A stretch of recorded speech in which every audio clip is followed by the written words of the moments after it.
Oh yeah, so we can hear you. We can hear you. Okay, perfect. Uh, Thank you for giving us some time to interview you. Absolutely. How's your day so far?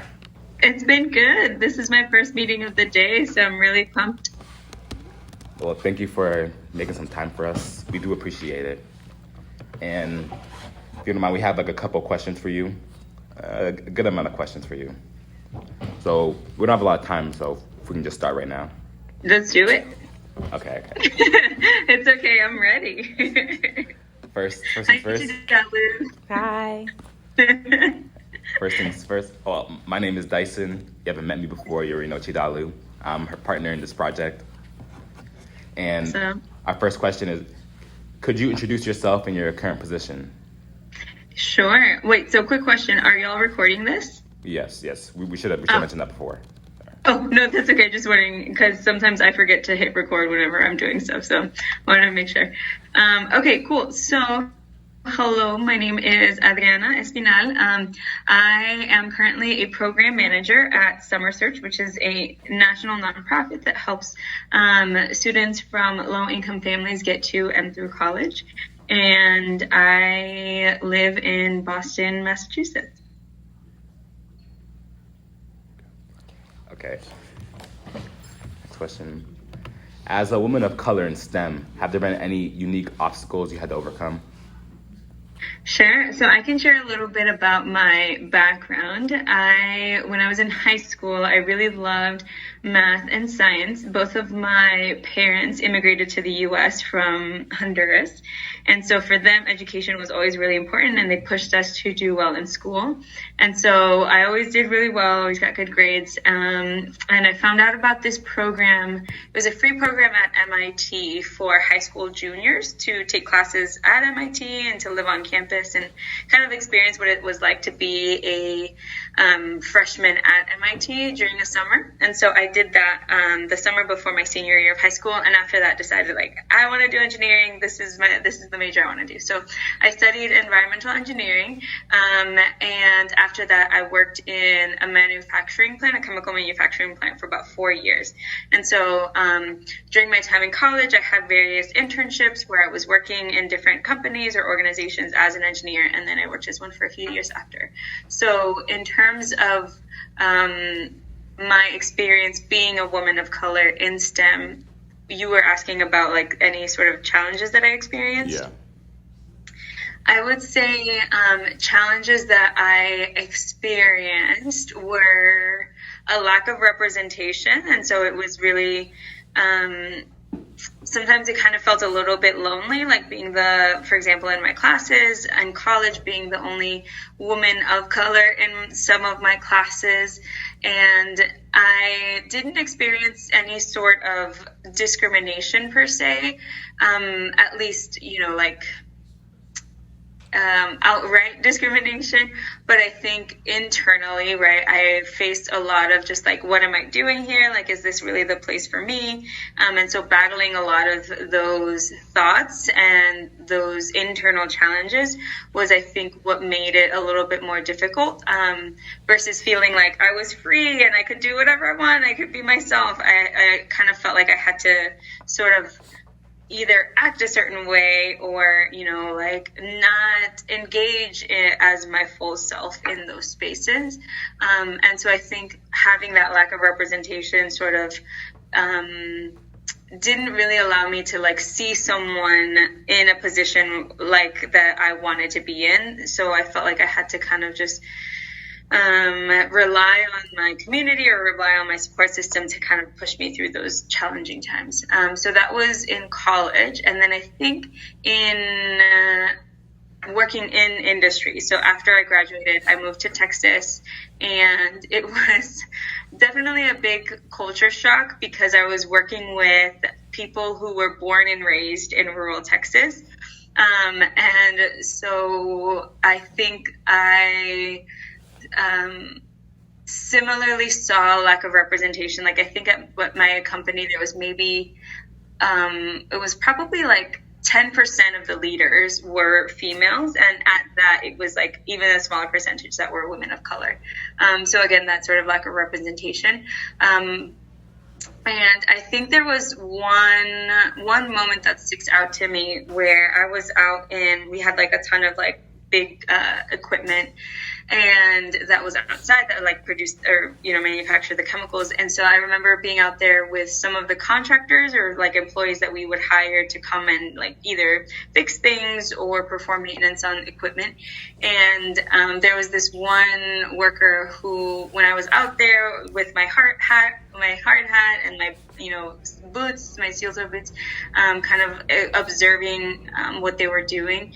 I had someone ask me if I was one of the technicians, and for me that moment, it stuck with me because I wondered why he assumed that I was a technician versus why didn't he assume that I was an engineer? Like why wouldn't that be the first thought that he has?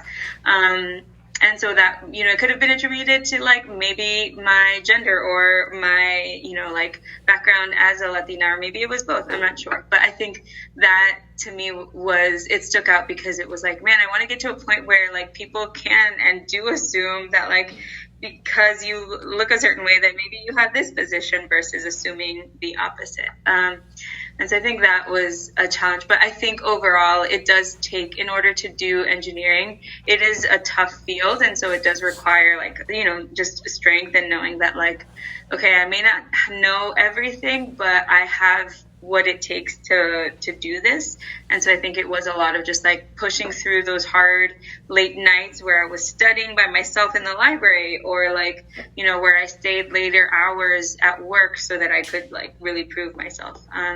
So I think that was probably a summary of some of the challenges that I faced. That was good. That was a very thorough answer. Yeah. And thank you. Yeah. I like Yeah, that. sorry, that was probably a little bit too much. That's good. That's good. I appreciate that. Okay. What high school classes prepared you to study environmental engineering in college? Definitely. Good question. So for sure, AP Calculus. And I also think I took quite a few AP classes. I went to a medical magnet school. I'm not sure. I don't know that I've seen magnet schools in Boston. Do you all have those? No. It's kind of like just a separate, like a program that focuses on like a certain track. And so like my high school it was like a large public school, but within that we had like a magnet program where students who were like focused on like, let's say medical sciences, that they would go and, take these classes. So I was in a medical magnet school or biomedical sciences. And so I did take a few APs. I think I took like maybe 6 APs my junior year and then 4 my senior year, something like that. But definitely AP Calculus helped me. I would say physics for sure. I took honors physics. I did not take AP. I hate physics. And so I took honors physics, which was also pretty helpful. And definitely algebra 2 in terms of the math. And what else really prepared me? I would say AP Biology, because with AP Biology, it's almost like learning how to think like a scientist. That was really helpful in understanding science concepts, which then helped me in like the chemistry that I had to take or the life science courses that I had to take. And I will say that program that I did at MIT also helped me because I took an advanced level of calculus there, where I ended up seeing things during that summer that I saw later, like in my sophomore year of college. So it was like really advanced. And so it really helped to prepare me mentally, like, okay, I've seen this before, I've done it before, like I can do it again. So definitely that. And I think for people who are considering engineering, depending on the school you go to, there's certain requirements. So for instance, at my school, I had to take 3 semesters of calculus plus a class called differential equations. And so that's sort of like the calculus track, versus some schools might be different. But there's a huge emphasis on calculus, also a huge emphasis on physics. So I had to take 2 semesters of physics with a lab, and then 2 semesters of chemistry. And there were other classes that are required for like your first 2 years, like general education requirements type of things. But I think in general, what I encourage students with is these classes that you're taking, so these STEM classes are going to be tough, but don't think that you can't do them just because they're tough. And don't think that you're not smart enough if you are struggling in those classes. Because I had a lot of friends freshman year who were like struggling in their classes, and they were like, engineering's not for me, it's too much, or I can't take it, I'm not good enough, I'm not smart enough. But in reality, it's just like, you just need to work hard. Like, everyone can do it. It's just a matter of like, A, whether it's something you enjoy, and then B, the work that you're willing to put into it. Okay. Thank you for that. Next question is, how did college give you the necessary skills to enter the work field? Okay, this is going to be another long one. That's okay. So how did college give me the necessary skills? Okay, with engineering, this is something that people would say all of the time when I was in school. Like, engineering school doesn't teach you how to be an engineer, they teach you how to think like an engineer. So with that, a lot of it is problem solving. So you learn how to like logically, rationally approach problems, which honestly, so I chose to leave engineering for various reasons, but even to this day, when I'm when I encounter problems, I have to think about it in the way that I was taught as like solving problems as an engineer, which I think is a skill that transfers anywhere. So that's a side point. But in terms of what skills prepared me, or how did college prepare me with the skills to enter the workforce, it was definitely like learning how to solve problems, because every business, every organization always has problems.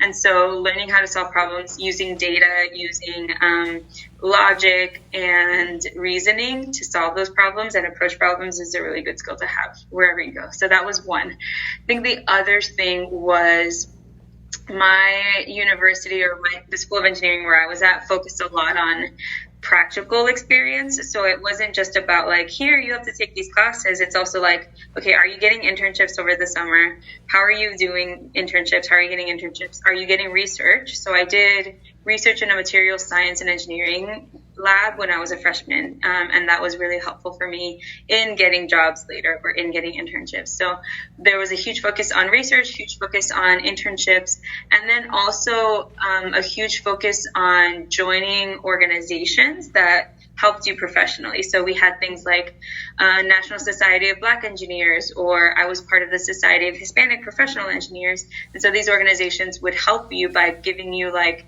resume workshops, or this is how you network, this is how you talk to employers, this is how you talk to recruiters. Those were all skills that became really helpful for me when I started applying for jobs. And so in entering the workforce, you have to set yourself up for success by preparing early. And that's what I did by like seeking internships. So I had an internship after my freshman year, which isn't something that a lot of students are able to do, but again, that hard work, I just grinded until I was able to find one.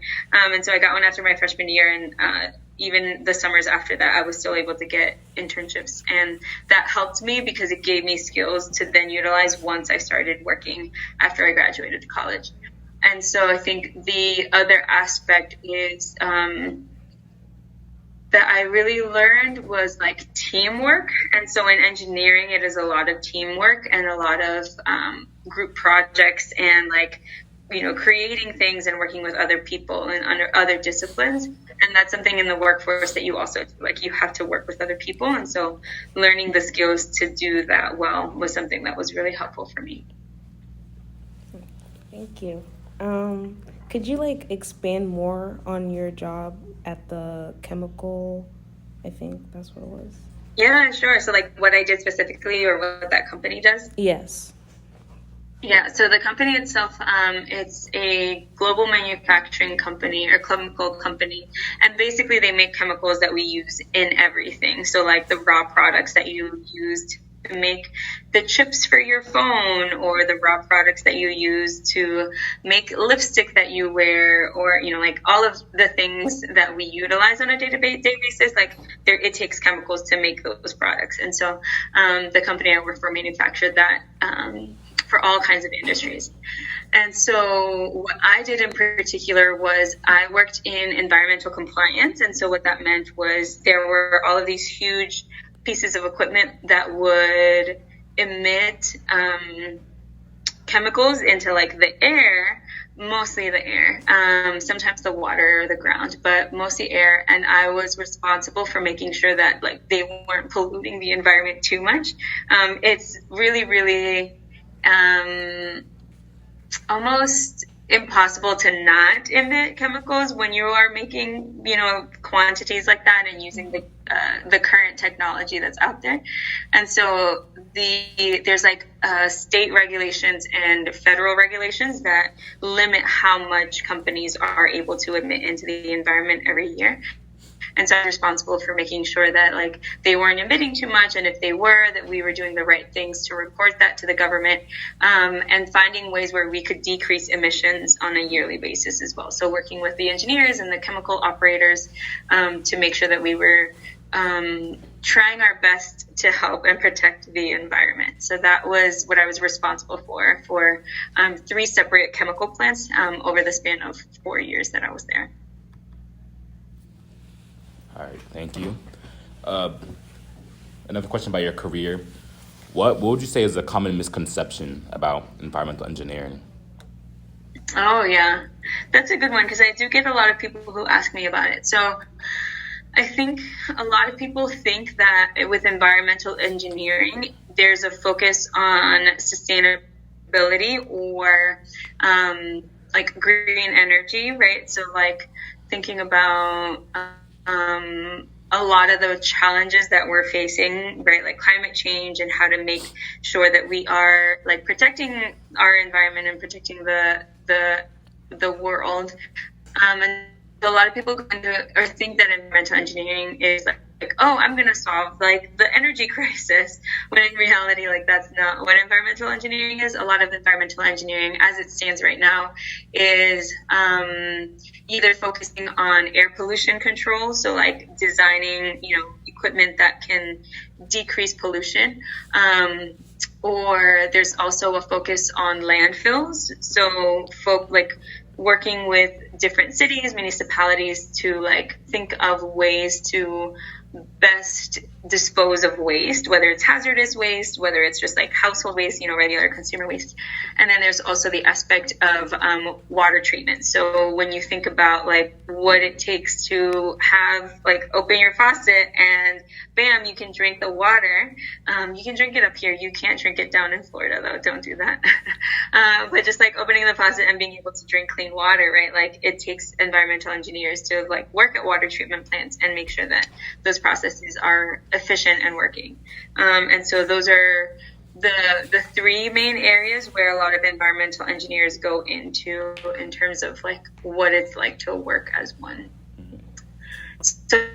So when people ask me about, well, what do you like? I do want to work on, solving our climate crisis. Like, what are the things? What kinds of engineering can I go into to do that? I think what I tend to recommend are things like electrical engineering or computer science engineering, mechanical engineering, where you're gaining the skills to like work on technology that can improve those like existing systems that we already have. Okay. Thank you. Is there anything that's unexpected about your job? Anything that's unexpected?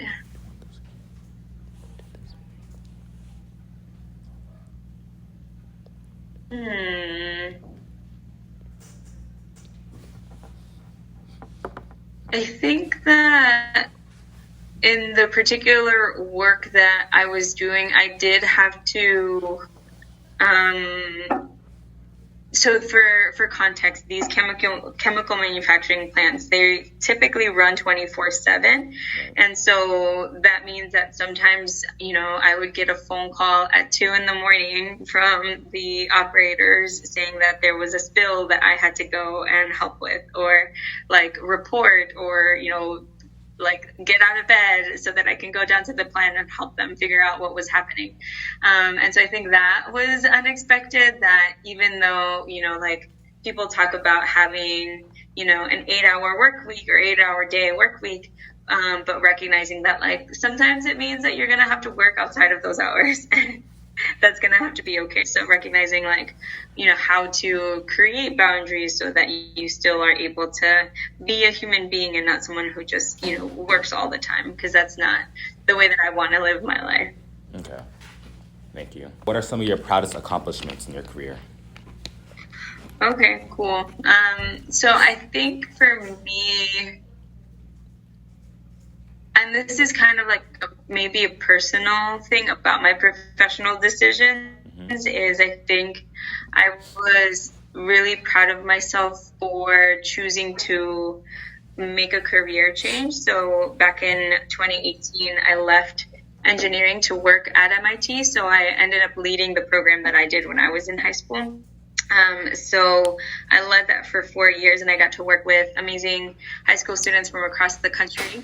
And I think I was just really proud of myself for taking that leap of faith and recognizing like, yes, like this is not something that I had originally planned, right? Like I was doing engineering, but ultimately finding that I wanted to live a life where I was doing fulfilling work and meaningful work, and feeling like I wasn't doing that at my job in engineering. And so deciding to leave that, right, leave the paycheck, leave the comfortable lifestyle, and do work where I was getting to help students, which I thought was for me more important. And so I think I was really proud of myself for stepping away from that, because I had a lot of people try to like convince me to not do it or just to stick around. And I think I took a chance on myself, and I'm really glad that I did, because I've been able to really impact a lot of people through that change. And so I'm really proud of myself for that. And then I think in general, like when I look at my time back when I was working in the engineering field, I think what I was proud of myself for was trying to leave things in a better place than when I found them. So one of the things that I did at my chemical plant was I started a mentorship program. I guess I do really like mentorship, but I started a mentorship program for females at the site because, like I said, there really weren't that many. And so, trying to think of ways where I could help other people while I was still doing the work. And so on top of my regular responsibilities, I was coordinating things and planning things so that other people at the site could feel like they could be themselves and they could be comfortable and be valued for all parts of who they are. And so I think that was something that I was really proud of, is I always took initiative to put myself out there and do things for other people or support other people, to try to improve the place where I was. Thank you. I think that flows very nicely into our next question, which is, what would you tell a student that is interested in engineering? What would I tell them? So I kind of have that happen regularly now, because I work with students who are also freshmen in college, and they're trying to figure out what do I study? I don't know what I want to do with the rest of my life. And I'm just like, it's okay. You don't need to know what you want to do for the rest of your life. Let's just take one decision at a time. Let's take one step at a time. And so for those students I've talked to that are considering or maybe are engineering majors, I think what I try to ask them, which is something that I don't think anyone really asked me when I was in engineering, is well, why do you want to do this? What really is motivating you or driving you? What are the things you're passionate about? What are the things that you like doing? What are you good at? And trying to figure out is engineering really the right field for you? Because I've found even within some of my friends that people choose engineering for things like the money or, the prestige or the title and being able to say they're an engineer. And I don't think that those are things that they're not necessarily wrong, but I don't know that they're the best motivator. And I don't know that it's going to ultimately lead you to somewhere where you're going to be happy. And so I try to ask people and try to encourage them to think deeply about okay, what are the types of things that I want to do in the future? And will engineering really get me there? And so thinking about your gifts, your talents, thinking about what you like doing, what kind of problems you want to solve, and how do you want to make the world a better place? And so if those things don't align with the field of engineering, then maybe engineering is not for you, and that's okay, right? it's not a question of intelligence. It's just a matter of like, what kind of person are you and what do you want to bring to the world to make it a better place? And so I think first I would try to encourage them to think through whether or not engineering is what is best for them. And after that, if someone does say like, yes, like I love doing all of these engineering type things, like that's what I want for the future. I think my advice to them would be to focus on getting good grades, and not for the sake of having a high GPA, but for the sake of learning and really understanding, the material. I would say focus on getting internships during the summer so that you can gain some experience and see what it's like to be an engineer. And then, I would say definitely, especially for those students who are students of color, like make sure you get your people, like get a community, get a support group, whatever it takes. Like find people who will be there with you on those nights where you're staying up late studying and you're like, why am I doing this? This is so hard. Like having your squad there to like encourage you and support you, knowing that you're in it together. So definitely I couldn't, there's no way I could have done it alone. And so I'm really grateful for the friends that I made through college because of just how challenging engineering can be. So those are the three main pieces of advice. Yep, that's definitely understandable. So back to the question we skipped. Yeah. If there's you want me to repeat the question for you? Yes, please. Okay. If there's one thing you could tell your past self about environmental engineering, what would it be? Sorry. Okay, yeah. So this one, I'm gonna be super transparent with this one. So the reason why I chose environmental engineering is because at the time when I was a high school senior, I was like, I really want to travel to developing countries and improve their water treatment systems. And so to me, when I chose environmental engineering, I did have this dream of traveling to developing countries and improving their water treatment systems. And so I think ultimately through the classes that I was taking, there were probably a total of maybe 2 classes that maybe gave me like background in that. And there were like a ton of opportunities that I tried, like going on international trips we had an organization called Engineers Without Borders. And so like trying different ways to get into that field or that industry, and none of it really ever panned out for various reasons. And so it made me kind of shift and decide like, okay, well, if that's not working out, like I still need to get a job. So like, what are we going to do? And so that's what led me into the chemical field. But I think I would have told myself like, maybe that wasn't the best route to go through to get to that path or to that, like way of helping and making the world a better place. But all in all, I honestly don't regret doing environmental engineering because I love challenges, especially like academic or mental challenges, and that's what engineering was. And so I learned just so much through, that field or that major. So like I wouldn't go back and change it. Like I wouldn't do anything differently. I really loved my experience in my department and at my school. And so who knows, maybe I can still pivot and change and go back into that at some point in the future. Maybe. Right? The sky's the limit. Right. It's never too late, Chizalu. It's never too late.